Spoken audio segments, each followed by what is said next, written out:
To really illustrate just how bad things are getting for us at the moment, the starting lineup in the first of today's game has more actual real-life Arsenal players in it than I think we've had at any point previously in this save. Things are getting properly desperate. Hello and welcome to part 27 of Gunning for Glory. I'm Kev, and coming up on today's episode, we're just pretty much carrying on from where we got to yesterday.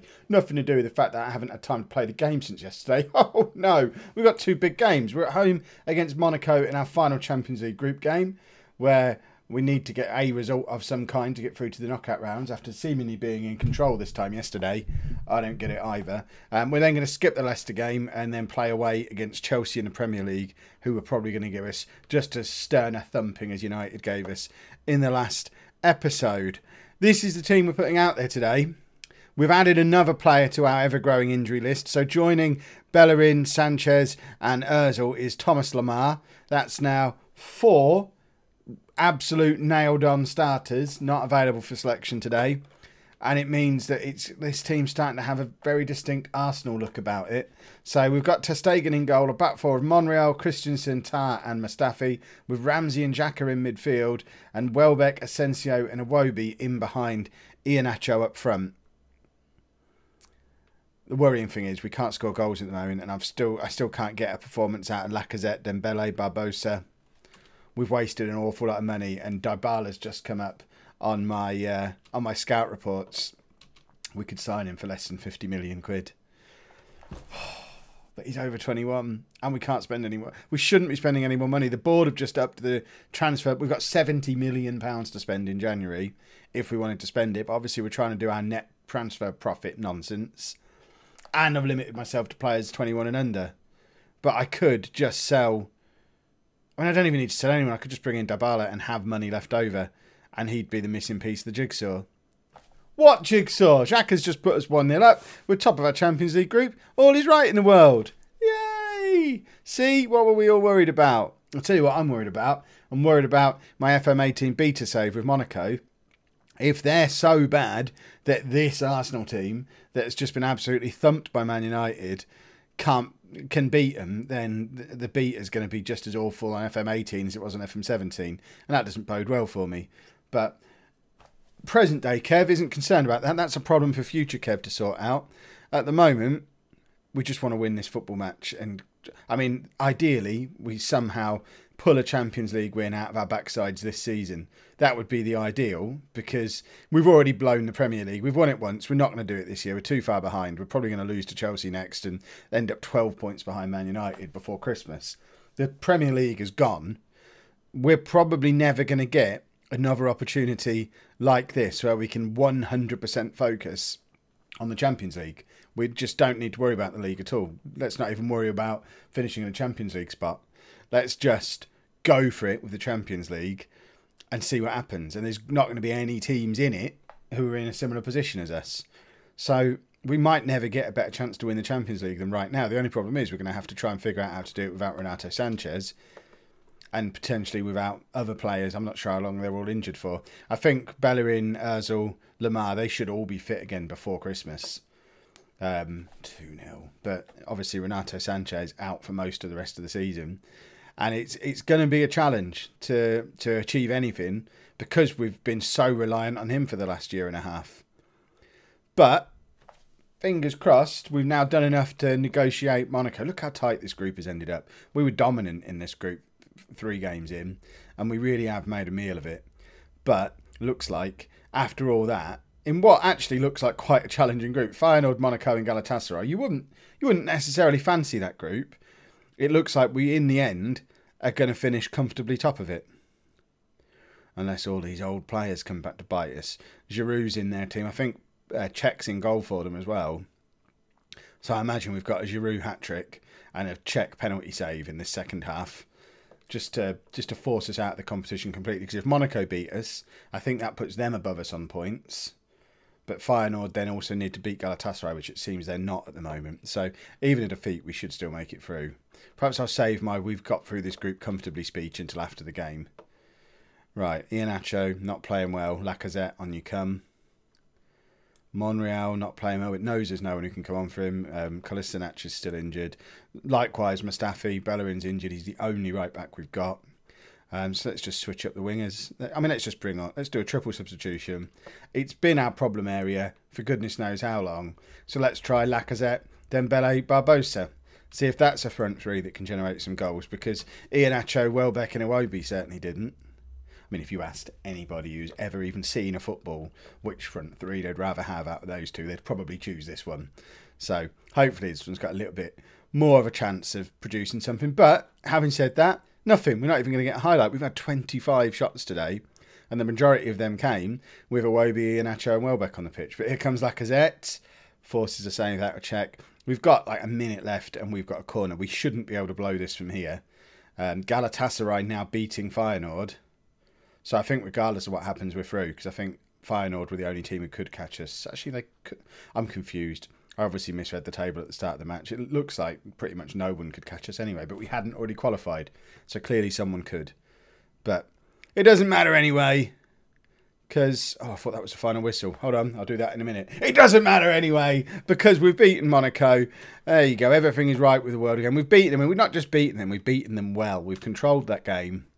We haven't been as prolific as I'd like to. We're still struggling to score. It was a long-range effort and a set piece. But at least we're creating chances again. And now we just need to get the right combination of players up front to start converting those chances that we're creating. I'm now going to go and play the Leicester game without you lot looking over my shoulder. And we'll be back in about a week for Chelsea. Not a week in game. You don't have to wait a week. You can see by the length of the video anyway. How does being cup-tied in Europe work? Because Juventus aren't in the Champions League this season. Dybala's played in the Europa League, but not in the Champions League. World-class player. We know all about him. We spent £200 million on him with Milan last year. I reckon we could get him for around 50 million. Look how much better he is than everyone else we've got in every position he can play. Okay, maybe not that one. Or that one. But these two positions, not that one, that one. So much better than everyone else that we've got on the left wing. So much better than everyone else we've got up front. He can play as a proper complete forward. He's got bags of goals in him. Look at these average ratings. The only drawback is that he's 25. Why did I impose these silly rules on myself? If we were playing non-league to legend style full realism, he's already signed at this point. If we can bring him in and he's eligible to play in the Champions League, then it makes sense to bring him in. If he can't play in the Champions League, there's no point. There's no point breaking all our rules to bring him in just to help us finish fourth. I suspect he won't be able to play in the Champions League. Well, we managed to beat Leicester thanks to a fantastic performance from Alex Iwobi, which of course meant he got injured. We're going to do a poll. There's going to be a poll up above me, up there. He's agreed terms. Do we sign Dybala for £59 million? Yes or no? And I'll have a look at the poll tomorrow morning when I turn the game on and go with whatever you suggest. So there's that. I can't remember what team we had out in the previous game against Monaco, so this is the team for today. Ozil's back fit again. Bellerin's fit enough to be on the bench, but now Monreal's suspended. Iwobi's injured, so we've had to shuffle stuff around anyway. So Kolasinac comes in at left back. I think the rest of the back four is as it was. We're going to have to play Asensio deep in midfield because Aaron Ramsey's been useless. Diawara comes back in to go alongside him. Essentially, I feel like we need to keep him in the team, but Ozil has to come back in and play in behind the striker because he's been our key man for like a year and a half. And then we're going with Iheanacho up front, a fit again Lamar on the right-hand side, and Welbeck on the left. It's basically like rolling a dice picking this front four at the moment. I don't care that Stoke have sacked their manager. Yes, we want to beat Chelsea. And yes, Ter Stegen will be a good captain. We'll be fine without Monreal. And I don't care about Cesc Fabregas. Magic. Chelsea playing Victor Moses on the left wing. Interesting. I feel like that gives us an opportunity. He's not that good, surely. He kind of got into the Chelsea team by default because he can play wing back, didn't he? I didn't think he was actually good enough to be a Chelsea player. Well, what do I know? Perhaps I know nothing. Perhaps a couple of years in the... I mean, it's next year, actually. We're in 2018. Perhaps about a year in the future. Victor Moses is good enough to play in attack for a team like Chelsea. Of course, that's going to... Oh, Lamar. Fit again, Lamar. Gets his 5th goal of the season. It is good to have Lamar and Ozil back in this team. It feels like we've got a little bit more energy up front again. I know we've not seen any highlights. I'm just talking. But for me, emotionally, it feels like we've got more of an opportunity with Lamar and Ozil in there. Almost to the point where I wonder if we even need Dybala when we've got those two back in the team, because they're that effective and that creative that we should be able to draw some goals out of the likes of Iheanacho, Lacazette and Welbeck again. But I am really tempted by Dybala. If it wasn't for this silly 21 rule that I put in place for no real reason, and we've already broken it for ter Stegen and said it was okay because he was a goalkeeper, is it okay to break it for Dybala because he's so much better than everyone else we've got at the club? He's one of the best players in the world.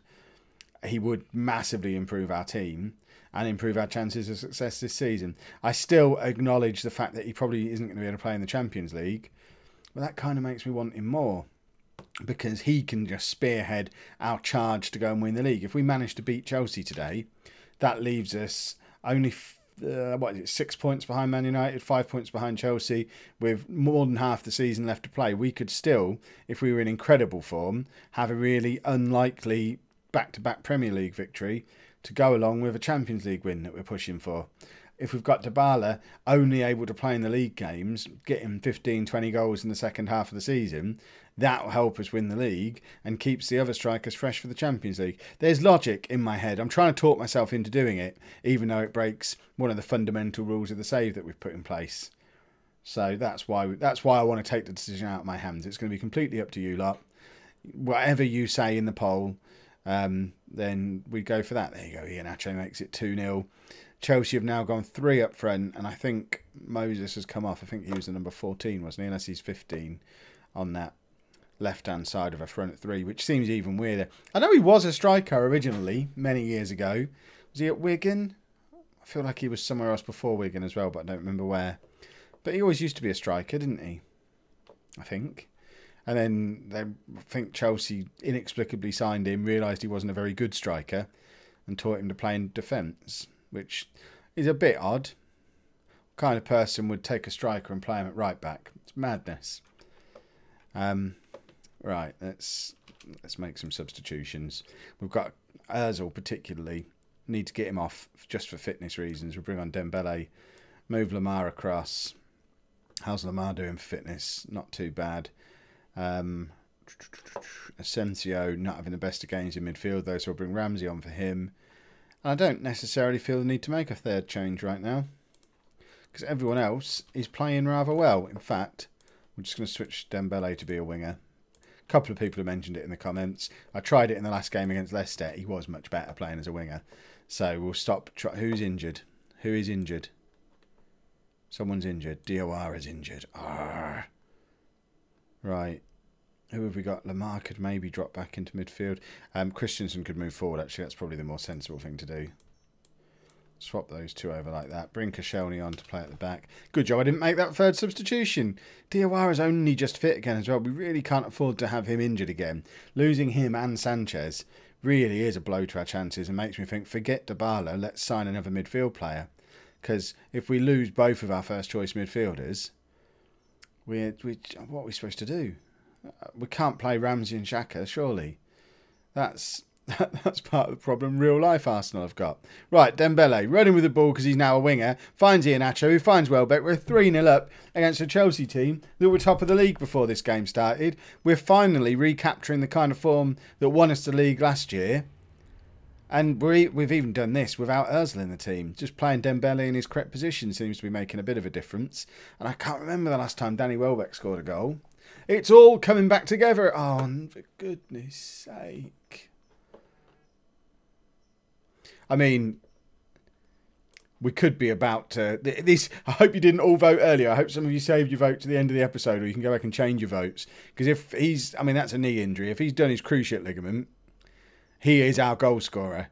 That surely makes our mind up then. We can call it an emergency signing because of injuries. Get around the rules that way. Only strained knee ligaments. I mean, 6 weeks is still a long time.